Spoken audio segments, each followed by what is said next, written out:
IUI की success rate को कैसे बढ़ा सकते हैं। आईयूआई, इंट्रा यूट्राइन इंसेमिनेशन, ये एक बहुत ही सिंपल नेचुरल प्रोसेस है। उन 5 बातों को आपको बताऊंगी जिनको ध्यान रख के आप अपनी आईयूआई की सक्सेस रेट को बढ़ा सकते हैं। आपकी शादी को कितना टाइम हो गया है? अगर आपकी शादी को 2 या 3 साल ही हुए हैं तो आप आईयूआई की तरफ जा सकते हैं। ये सबसे इम्पॉर्टेंट पॉइंट है। जो शुक्राणु है वो एक तरह से 50% रिस्पॉन्सिबल है। सबसे पहले हम हस्बैंड का सीमन एनालिसिस करते हैं, इसके बाद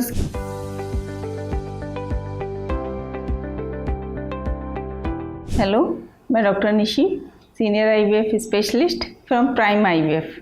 आज हम डिस्कस करेंगे कि आईयूआई की सक्सेस रेट को कैसे बढ़ा सकते हैं। किन 5 बातों का ध्यान रखकर हम आईयूआई की सक्सेस रेट बढ़ा सकते हैं। आईयूआई, इंट्रा यूट्राइन इंसेमिनेशन, ये एक बहुत ही सिंपल नेचुरल प्रोसेस है, पर इसकी जो नेचुरल आप कंसेप्शन करते हैं उससे आईयूआई की सक्सेस रेट 20 to 30% ज़्यादा होती है। इसलिए जो पेशेंट कंसीव नहीं कर पाते हमारे पास आते हैं, हम उनको 2 या 3 मंथ्स तक नेचुरल देखते हैं। इसके बाद हम उसको बोलते हैं कि आप आईयूआई करा लो। तो आईयूआई क्या होती है और इसको कैसे इसकी सक्सेस रेट को इम्प्रूव कर सकते हैं, इस वीडियो में मैं आपको यही बताऊंगी। सबसे पहले हम जानेंगे कि आईयूआई यानी कि इंट्रा यूट्राइन इंसेमिनेशन क्या होता है। जैसा कि आप सब जानते हैं कि हर मंथ वाइफ या लेडीज की ओवरी में एक डोमिनेंट फॉलिकल बनता है। वो जैसे जैसे बड़ा होता है, जब 20 mm का हो जाता है तो उसको एक रैप्चर का इंजेक्शन लगाते हैं या वो रैप्चर होता है और वो एग ट्यूब में आता है। तो इसके बाद हम लोग जो हस्बैंड के स्पर्म होते हैं, अगर उनका पैरामीटर सही है या थोड़ी मोटिलिटी कम है, काउंट कम है, तो फिर हम लोग उसको वॉश करते हैं और जो अच्छा सैंपल, अच्छी क्वालिटी के स्पर्म होते हैं जो वॉश के बाद हमें मिलते हैं, तो उनको हम एक छोटे से कैनुला के द्वारा यूट्रस में डाल देते हैं। इसलिए इसको इंट्रा यूट्राइन इंसेमिनेशन कहते हैं। अब यूट्रस से जो स्पर्म होते हैं वो एग यानी कि ट्यूब में जाते हैं, वहाँ पे फर्टिलाइजेशन होता है। इसके बाद जो एम्ब्रियो बनता है वो यूट्रस में आके इम्प्लांट हो जाता है। तो हम उसको कुछ ऐसी दवाइयाँ देते हैं जो कि उसको इम्प्लांटेशन में हेल्प करती हैं। इस तरह से जो आईयूआई है वो किया जाता है और उसकी अच्छी सक्सेस रेट है। पर मैं उन 5 बातों को आपको बताऊंगी जिनको ध्यान रख के आप अपनी आईयूआई की सक्सेस रेट को बढ़ा सकते हैं। सबसे पहले एज, जो एज है वो आपकी कम होनी चाहिए। जैसे जितना जल्दी हो, जैसे आप 23, 24, 25 या जिस भी एज में हो, तो आपको जल्दी ही आईयूआई की तरफ जाना चाहिए। अगर आप 40 के हैं तो आपको आईयूआई का सक्सेस रेट इतना नहीं मिलेगा, 35 के हैं तो नहीं मिलेगा। अगर आपकी एज कम होगी तो आपकी आईयूआई की सक्सेस रेट अच्छी होगी, क्योंकि जब एज कम होती है तो आपके एग की क्वालिटी भी अच्छी होती है। दूसरा है ड्यूरेशन, आपकी शादी को कितना टाइम हो गया है? अगर आपकी शादी को 2 या 3 साल ही हुए हैं तो आप आईयूआई की तरफ जा सकते हैं और आपको अच्छे रिजल्ट्स मिलेंगे। पर आपकी शादी को 10 से 15 साल हो गए हैं, 18 साल हो गए हैं, इसके बाद आप कहते हैं डॉक्टर साहब मेरा तो आईयूआई कर दो, तो उसमें आपको इतना बेनिफिट नहीं होगा, क्योंकि आपकी मैरिज को ड्यूरेशन को काफ़ी टाइम हो गया है, आपकी एज भी ज़्यादा हो गई है। तो इसलिए उस समय आप सीधा आईवीएफ पे जाएं। आईयूआई करवा सकते हैं पर उसकी सक्सेस रेट इतनी अच्छी नहीं होगी। तीसरा है हस्बैंड के स्पर्म की क्वालिटी, ये सबसे इम्पॉर्टेंट पॉइंट है। जो शुक्राणु है वो एक तरह से 50% रिस्पॉन्सिबल है। सबसे पहले हम हस्बैंड का सीमन एनालिसिस करते हैं, इसके बाद उसकी मोटिलिटी वगैरह चेक करते हैं और उसको हम हस्बैंड को कुछ मेडिसिन देते हैं ताकि उनकी मोटिलिटी वगैरह इम्प्रूव हो सके।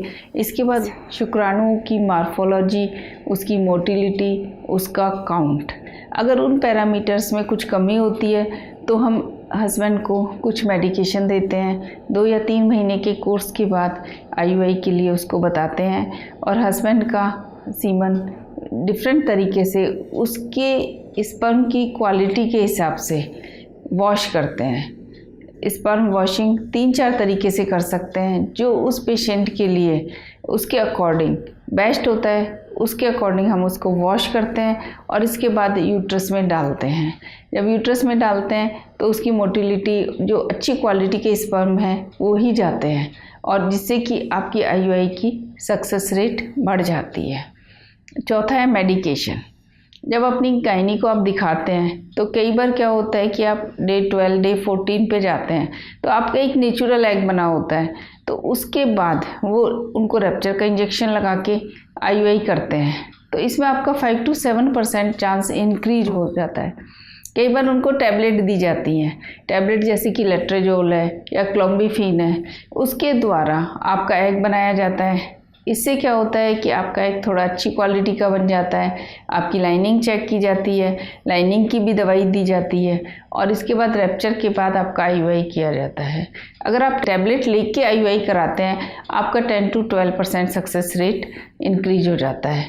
कई बार देखा गया है कि जो गायनी है वो टैबलेट के साथ आपको कुछ हार्मोनल इंजेक्शन, गोनेडोट्रोफिन्स यानी कि FSH या HMG देते हैं। तो अगर आप टैबलेट और इंजेक्शन दोनों ले रहे हैं तो आपका IUI का सक्सेस रेट 15 to 18% इंक्रीज हो जाता है। कई बार कई गायनोकोलॉजिस्ट क्या करती हैं, सीधा ही आपको इंजेक्शन्स पे डालती हैं, गोनेडोट्रोफिन्स देती हैं, तो इससे आपका 20 to 25% तक सक्सेस रेट IUI में इंक्रीज हो सकता है।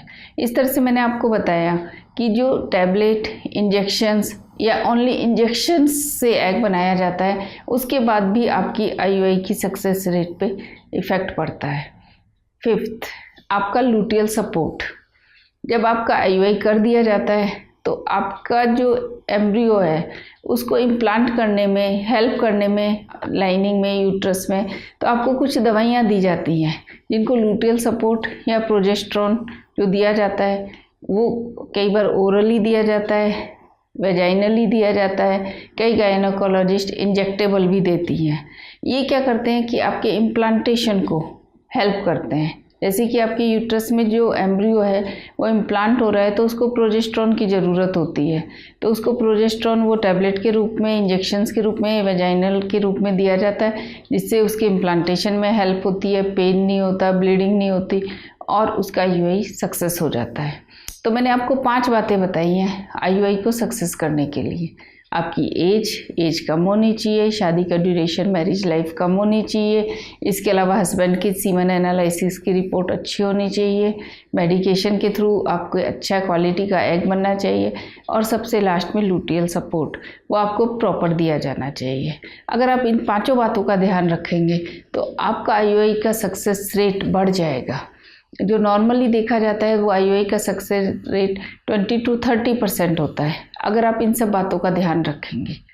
अगर आपको IUI से संबंधित और भी कोई क्वेश्चन है या आपके दिमाग में कोई प्रश्न है तो आप सजेशन बॉक्स पे जाके पूछ सकते हैं या मुझे ईमेल कर सकते हैं। धन्यवाद।